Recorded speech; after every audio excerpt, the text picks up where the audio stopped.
Bíblias no Evangelho de Mateus.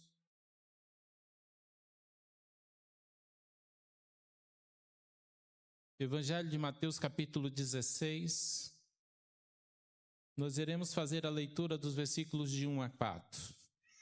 Como é do nosso costume, todo mês tem uma temática. Não apenas à noite, escola dominical, no pequeno grupo.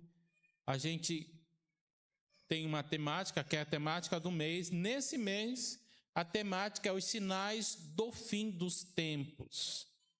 Evangelho de Mateus, capítulo 16, dos versículos de 1 a 4. Diz assim a palavra do Senhor. Aproximando-se os fariseus e os saduceus, tentando, pediram-lhe que lhes mostrasse um sinal vindo do céu. Ele, porém, lhes respondeu: chegada a tarde, dizeis: haverá bom tempo, porque o céu está avermelhado. E pela manhã, hoje haverá tempestade, porque o céu está de um vermelho sombrio. Sabeis, na verdade, discernir o aspecto do céu, e não podeis discernir os sinais dos tempos? Uma geração má e adúltera pede um sinal, e nenhum sinal lhe será dado, senão o de Jonas. E deixando-os, retirou-se. Que Deus nos abençoe, irmãos. Amém.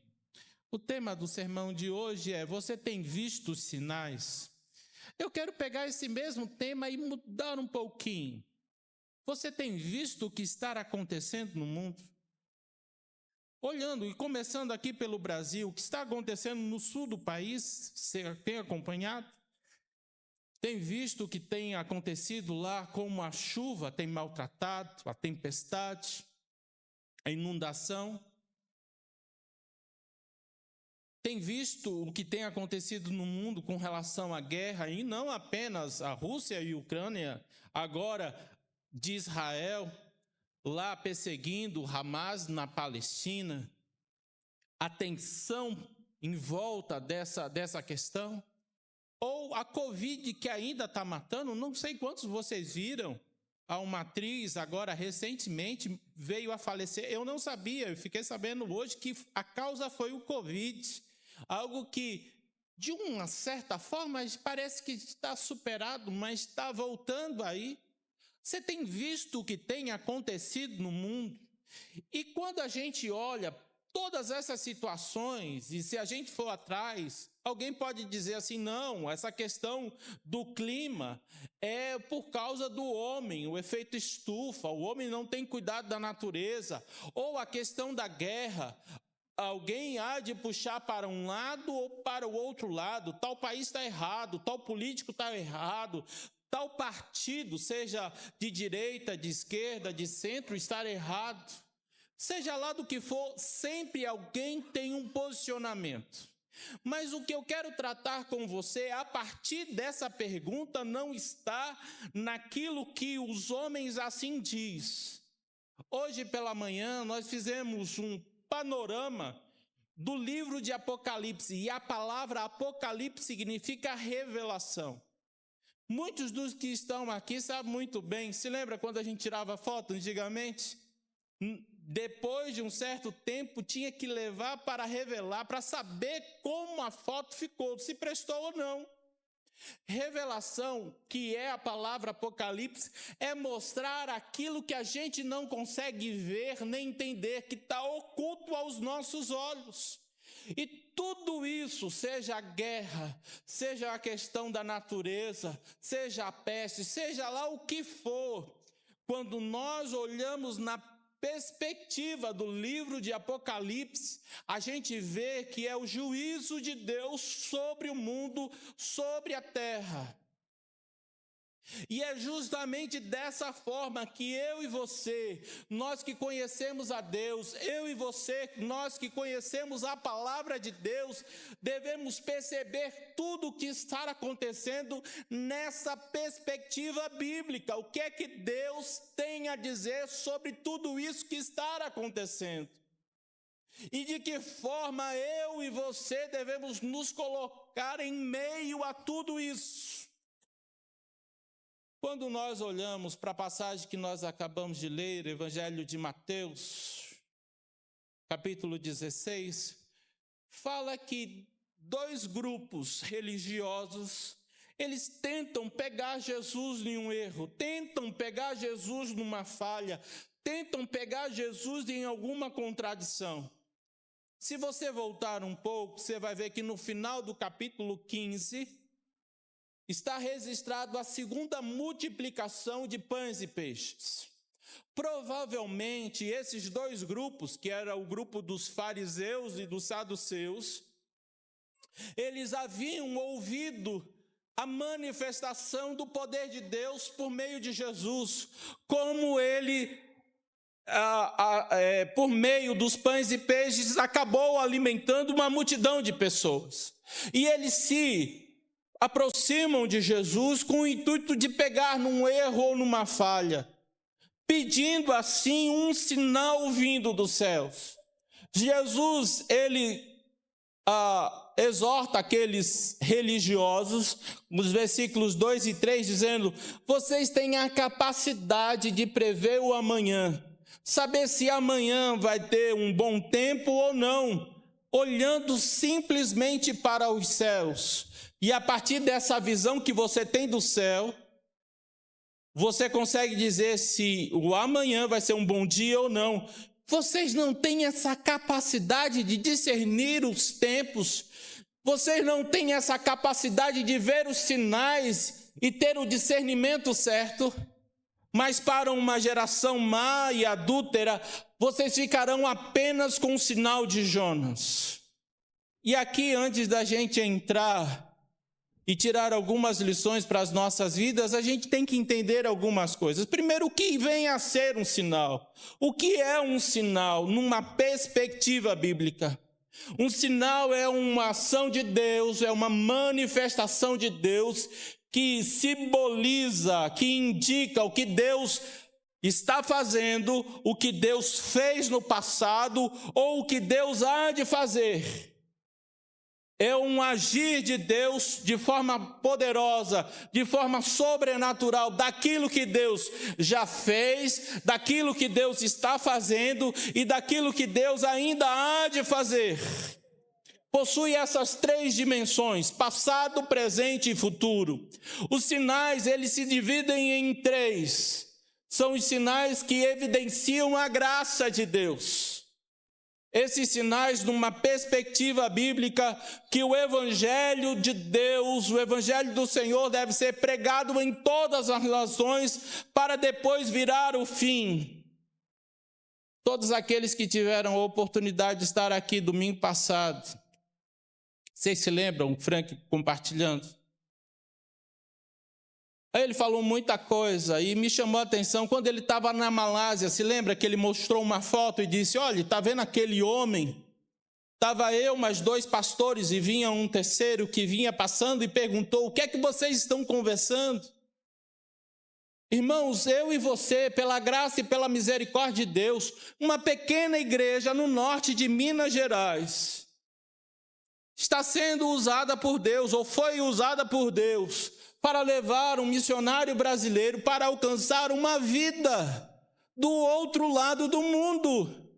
Então, toda vez de uma palavra de conforto, toda vez que eu e você nós oramos por ele, toda vez que eu e você nós o ajudamos financeiramente, nós estamos participando desse sinal que evidencia uma graça do Senhor, para que todo o Evangelho venha a ser espalhado sobre a face da terra. Eu disse que os sinais se dividem em três, evidenciam a graça. Tem aqueles sinais que indicam oposição contra Deus. E aqui vem a tribulação, conhecida como a grande tribulação. Fala sobre a apostasia, que é o abandono da fé. Pessoas, e eu acredito que em algum momento você já foi edificado, consolado, ensinado por uma pessoa, por um pastor, por um obreiro, seja lá do que for. Em algum tempo, em algum momento, essa pessoa que foi referencial de vida, de comunhão com Deus, de andar com Deus, abandonou o Evangelho. Diz que a Bíblia não é mais suficiente. Está defendendo outras coisas que a Bíblia fala abertamente o contrário.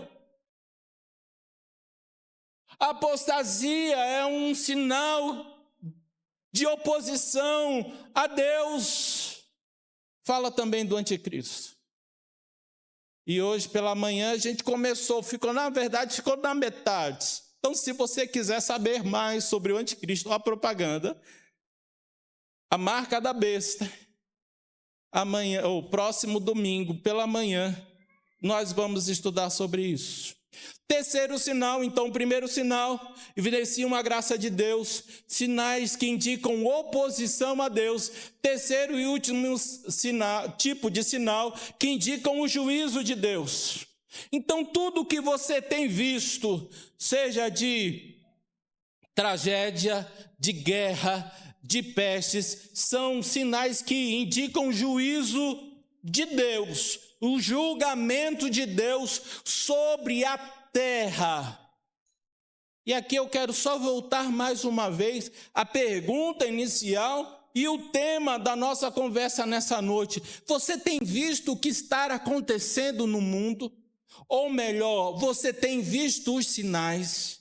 E é em cima disso que eu quero tirar algumas lições para as nossas vidas nessa noite. Primeira lição, baseado no versículo 1, é que tem gente que está cega para ver os sinais. Acompanhe comigo mais uma vez o versículo 1. Aproximando-se os fariseus e os saduceus, pediram-lhe que lhes mostrasse um sinal vindo do céu. Eu já disse aqui que esse pedido é uma tentativa de pegar Jesus numa falha, mas ao mesmo tempo revela algo que é preocupante.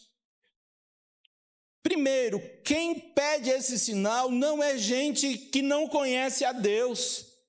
Quem pede esse sinal não é gente que não conhece as Sagradas Escrituras. Naquela época, ser um saduceu, um fariseu, correspondiam, pelo menos aparentemente, ser um homem de Deus, ser uma pessoa que conhecia a Deus. E esses religiosos da época, eles não reconheceram o que estava diante de seus olhos, porque Jesus é o maior e o mais belo e o mais significativo de todo e qualquer sinal. É por meio de Jesus, pela sua vida, pela sua morte, pela sua ressurreição, que o homem é salvo. Jesus estava diante deles e eles não o reconheceram. Quando eu estava pensando nisso, eu lembrei de uma passagem. Se você puder ver comigo, por favor, deixa aqui marcado Mateus 16. Abra comigo, Evangelho de Mateus, capítulo 11. Evangelho de Mateus, capítulo 11, a partir do verso 2.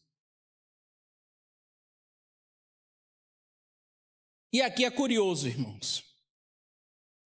Por quê? Qual é o contexto? João Batista, porque ele pregara contra o pecado de Herodes, estava preso. Na prisão, ele ouve a respeito de Jesus, e ele fica incomodado, e ele manda os seus discípulos irem a Jesus para lhe fazer uma pergunta. Acompanhe comigo, por gentileza, Evangelho de Mateus, capítulo 11, verso 2 em diante. Quando João ouviu no cárcere falar das obras de Cristo, mandou por seus discípulos perguntar-lhes: És tu aquele que está para vir, ou havemos de esperar outro? E Jesus respondendo, disse-lhes: Ide e anunciai a João o que está ouvindo e vendo. Os cegos veem, os coxos andam, os leprosos são purificados, os surdos ouvem, os mortos são ressuscitados e aos pobres está sendo pregado o evangelho. Bem-aventurado é aquele que não achar em mim motivo de tropeço. O que acontece aqui é que João, em um determinado momento, parece que a sua mensagem, a mensagem de João, era uma mensagem de arrependimento. João convidava o povo a se arrepender dos seus pecados e dizia: o machado está perto da árvore. Se você não produzir frutos dignos de arrependimento, essa árvore será cortada e lançada ao fogo, e ali haverá choro e ranger de dentes. Só que a sua pregação parece que, na sua perspectiva, na perspectiva de João, não se encaixava com o ministério de Jesus. Jesus era gracioso, Jesus curava, Jesus ressuscitava, e por isso que ele manda perguntar: tu és o Cristo, tu és o Messias, ou devemos esperar um outro? A resposta de Jesus lembra muito Isaías capítulo 61, a partir do versículo 1. O Espírito do Senhor Deus está sobre mim, pelo que me enviou a pregar libertações aos cativos, e por aí vai. João Batista não conseguia separar, não tinha um entendimento, um discernimento de um período que é de graça e um outro período que vai ser de juízo, de julgamento. Não é num mesmo momento. Por isso que ele manda perguntar. Só que trazendo para mim e para você nessa noite, para a gente pensar e refletir. Ora, se fariseus e saduceus, mal intencionados, não conseguiram ver que Jesus é o maior de todos os sinais, se João Batista, que é um homem de Deus, que Jesus deu testemunho a respeito dos nascidos de mulher, não tem um como João Batista, porém o menor no reino de meu Pai é maior que João Batista, teve essa dificuldade de ver e de reconhecer que Jesus é o maior e o mais belo de todos os sinais. E eu e você, queridos? Será que de alguma forma nós temos alguma dificuldade de ver isso, de reconhecer isso? Será que de alguma forma nos acostumamos com o sagrado, nos acostumamos com o Senhor, com o Salvador, mas que de fato e de verdade não tem nenhum impacto relevante na minha vida? Segunda lição que eu quero chamar a sua atenção, agora a partir dos versículos 3 e 4, diz assim, o verso 2, ele, porém, lhe respondeu: chegada a tarde, dizeis, haverá bom tempo, porque o céu está avermelhado, e pela manhã, hoje haverá tempestade, porque o céu está de um vermelho sombrio. Sabeis, na verdade, discernir o aspecto do céu, e não podeis discernir os sinais dos fins dos tempos? Segunda lição que eu quero chamar a sua atenção nessa noite: tem gente que não tem o discernimento dos sinais dos tempos. E discernimento tem a ver com sabedoria. Discernimento tem a ver com clareza, com revelação daquilo que Deus tem para a vida do seu povo.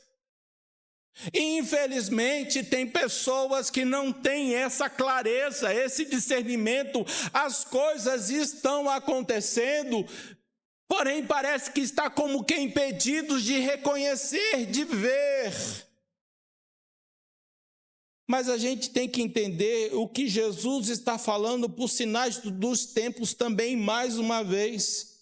Aqui ele está falando de não apenas nessa questão do tempo, presente, passado e futuro, mas de eventos que marcam a história de uma maneira que vai além do nosso entendimento. Exemplos: quando o homem comeu do fruto da árvore do conhecimento do bem e do mal, marcou a nossa história. Quando chegou o momento do dilúvio, Deus mandou Noé construir uma arca. Passou 100 anos pregando, falando que aquele mundo daquela época seria destruído. Quando Deus mandou entrar e começou a chover, diz a palavra de Deus, que a porta foi fechada por fora. Mesmo que Noé quisesse abrir, não poderia ninguém mais entrar. Outro evento, quando Deus não apenas faz uma aliança, mas faz uma promessa com Abraão, dizendo que de Abraão teria uma grande descendência. Jesus, nascimento, morte e ressurreição, e depois se quiser não apenas ler, mas marcar na sua Bíblia, Gálatas capítulo 4, verso 4, que diz: vindo, porém, à plenitude do tempo, Deus enviou o seu Filho, nascido de mulher, nascido sob a lei. Observe que o nascimento de Jesus, a expressão que o apóstolo Paulo dá é a plenitude do tempo. Pentecostes não é apenas a descida do Espírito Santo, mas inaugura também os últimos dias. E aqui, de um modo especial, eu quero ver com você. Acompanhe comigo, por gentileza, Atos capítulo 2 e Joel capítulo 2. Atos capítulo 2, verso 17, e Joel capítulo 2, verso 28. Primeiro nós vamos ler Atos dos Apóstolos. O que acontece aqui em Atos capítulo 2 é que os discípulos estavam reunidos, com medo, estavam sendo perseguidos, mas se cumpre a palavra do Senhor. Jesus diz: ficai em Jerusalém, para que o Espírito Santo venha sobre vocês. Em um determinado momento o Espírito vem, cada discípulo, cada apóstolo, cada uma daquelas pessoas que estavam ali reunidos, começam a falar em outras línguas, e entendam línguas aqui como variedade de idiomas. As multidões, cada um ouvia na sua própria língua. Eles estavam pensando que aqueles homens estavam bêbados. O apóstolo Pedro se levanta e começa a explicar, a partir do versículo 14, que o que está acontecendo aqui é a profecia, o cumprimento da profecia de Joel. E observe comigo, por gentileza, verso 17: e acontecerá nos últimos dias, diz o Senhor, que derramarei o meu espírito sobre toda a carne, vossos filhos e vossas filhas profetizarão, vossos jovens terão visões e sonharão os vossos velhos, e por aí vai.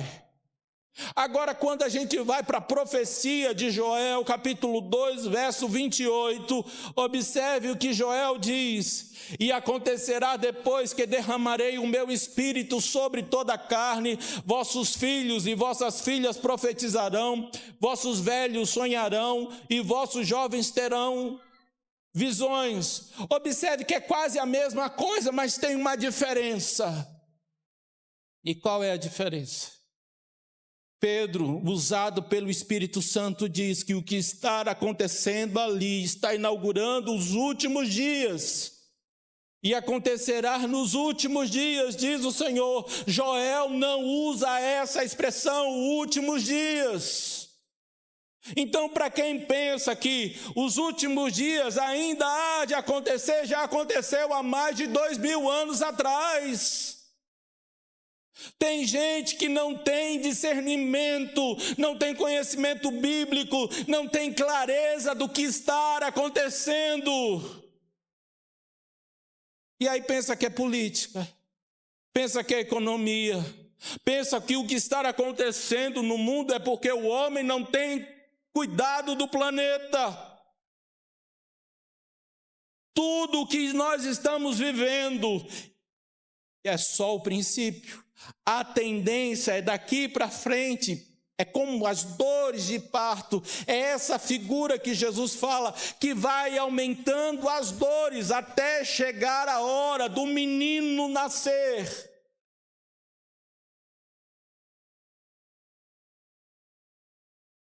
Sinais dos tempos têm a ver sobre isso. E aí, queridos, voltando para o Evangelho de Mateus, capítulo 16, Jesus, ele está repreendendo aqueles homens, dizendo: você consegue ter um discernimento. Até mesmo nós aqui em Montes Claros, está fazendo um calor muito grande. Aí bate uma chuva rápida. O que a gente logo pensa? Vai chover de novo, não é isso? A gente tem esse discernimento pela experiência. A gente consegue perceber isso, espiritualmente falando. Ou você está tão ensimesmado com a sua dor, o desejo da casa própria, de casar, de ter filho, de mais um título. Não tem nada errado, nenhum pecado, nenhum problema nisso. Mas essa não é a nossa meta de vida, queridos. Tudo isso aqui é passageiro. Ou hoje ou amanhã, ou mais cedo ou mais tarde, tudo isso que nós estamos vivendo aqui há de passar. E a gente precisa viver, nos colocar diante das situações na perspectiva de Deus para com as nossas vidas. Você lembra da parábola das 10 virgens? Quem somos nós? Se as 10 virgens é a igreja, representa e simboliza a igreja, quem somos nós? Somos as prudentes, aquelas que estão preparadas, ou somos aquelas que estão esperando o noivo, sabe que o noivo há de chegar, mas não tem azeite suficiente para essa espera? E há correntes doutrinárias, e eu não quero entrar nisso, mas o fato é, numa perspectiva bíblica, que não há segunda chance, não há segunda chamada como na escola. Quando ele vem, quando ele fecha a porta, no caso do dilúvio, não houve uma segunda oportunidade. Quando o noivo vem e aparece, mesmo quando as noivas voltam dizendo: Senhor, abre-nos a porta, está fechada, não tem outra oportunidade.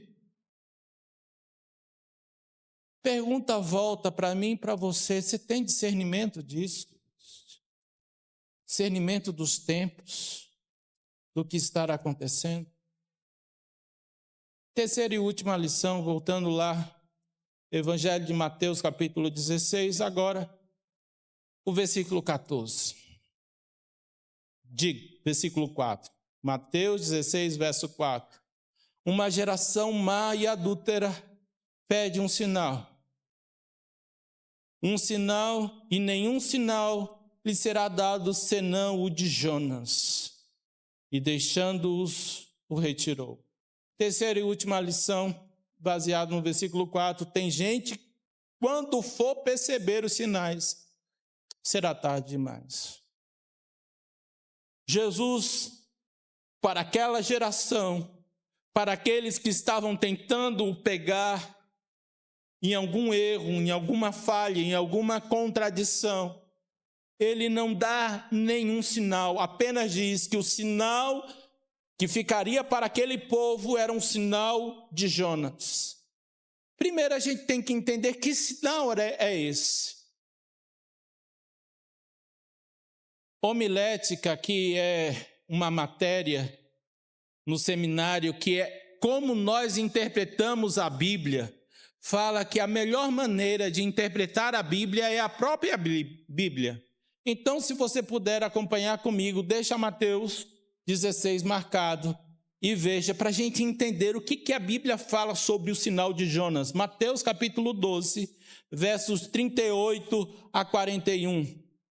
Mateus, capítulo 12, a partir do versículo 38. Veja o título que a Sociedade Bíblica do Brasil dá a essa passagem, é o sinal de Jonas.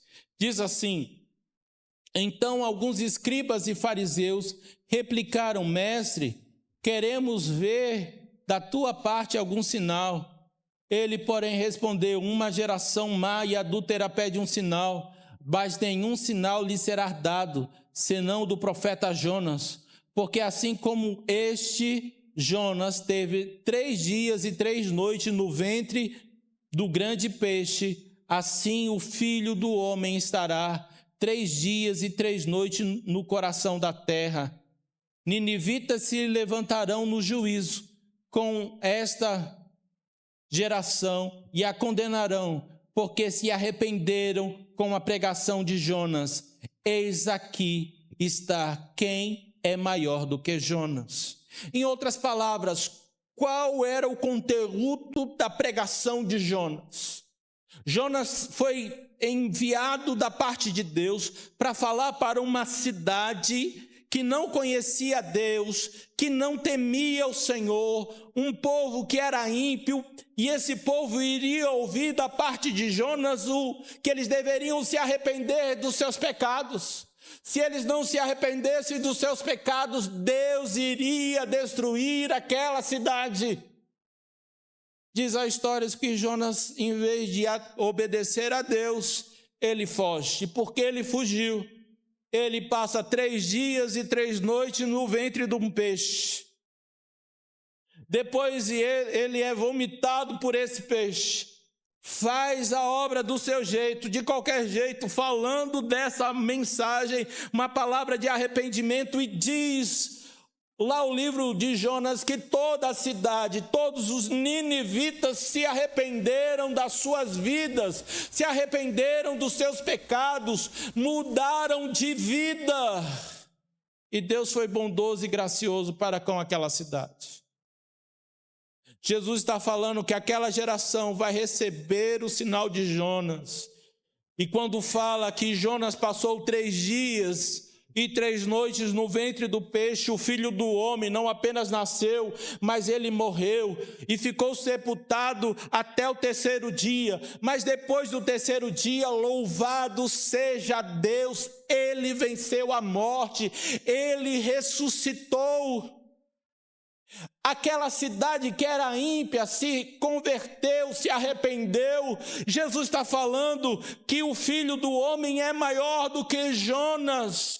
O sinal de Jonas é um convite ao arrependimento a todos aqueles que ainda não têm convicção de salvação, que se arrependam dos seus pecados, que mudem de vida, antes que seja tarde demais.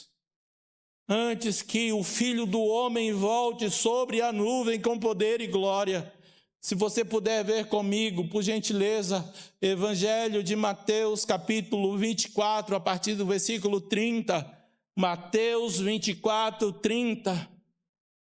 Em um tempo desse aí atrás, nós passamos um mês falando sobre as dores de parto aqui em cima, usando Mateus 24 como um texto base para as mensagens.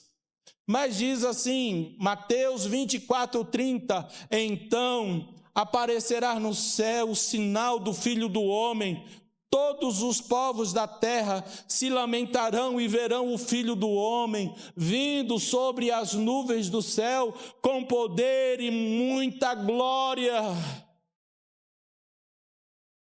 Hoje nós estamos vivendo um tempo que é da graça de Deus.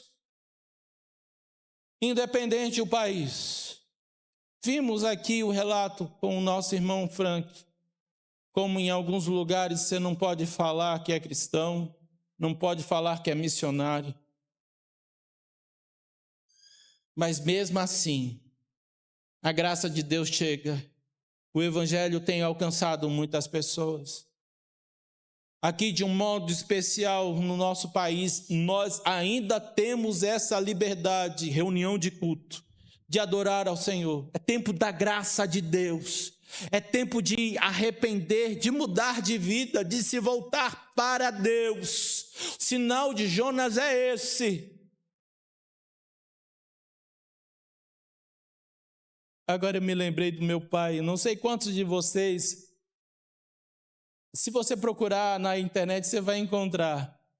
É a Última Trombeta. É como uma radionovela. E eu era adolescente, Meu pai colocava lá em casa, na antiga radiola, estão lembrados? E ele colocava bem alto e me batia um medo terrível. Jesus voltava, o povo ficava, e era choro, e era gritaria. Quando eu chegava em casa e que não encontrava meu pai, eu ficava preocupado. Ai, meu Deus, será que ele foi arrebatado? Eu fiquei.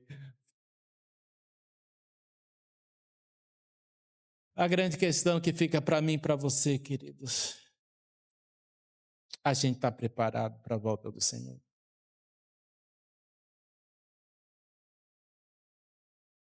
Você está preparado? Eu ouvi algo estudando, achei muito bacana, que dizia o seguinte: nós temos que viver como se Jesus tivesse ressuscitado ontem. Digo, nós temos que viver como Jesus tivesse nascido ontem, ressuscitado hoje, e que amanhã, segunda-feira, ele vai voltar. Assim deve ser a minha e a sua vida. Devemos viver desse modo. Como se Cristo, lá na manjedoura, ele nasceu ontem. Hoje, pela manhã, ele ressuscitou. E amanhã, logo cedo, na segunda-feira, o meu Senhor e o meu Salvador há de voltar. Independente do que tenha ou o que ainda há de acontecer, nós não temos medo, porque a nossa vida está nas mãos de Deus. E se está nas mãos de Deus, está guardado. E nós almejamos e desejamos esse maravilhoso dia em que Ele há de chamar eu e você pelo nome. E nós estaremos com Ele por toda a eternidade. Amém. Vamos orar? Apresente diante de Deus a sua vida. Naquilo que nós conversamos, se Deus falou, incomodou, se você tem percebido que está em falta em algo, fale com Deus. Diga: Deus, me ajude a arrumar a minha vida, colocar a minha vida em ordem. Me ajude a ver o que está acontecendo da maneira certa, ter o discernimento certo das coisas. Deixar de olhar no horizontal, para a política, para a economia, tentando encontrar os culpados, mas olhar na perspectiva da revelação. Deus está no controle. Os sinais estão acontecendo, nos chamando para o arrependimento.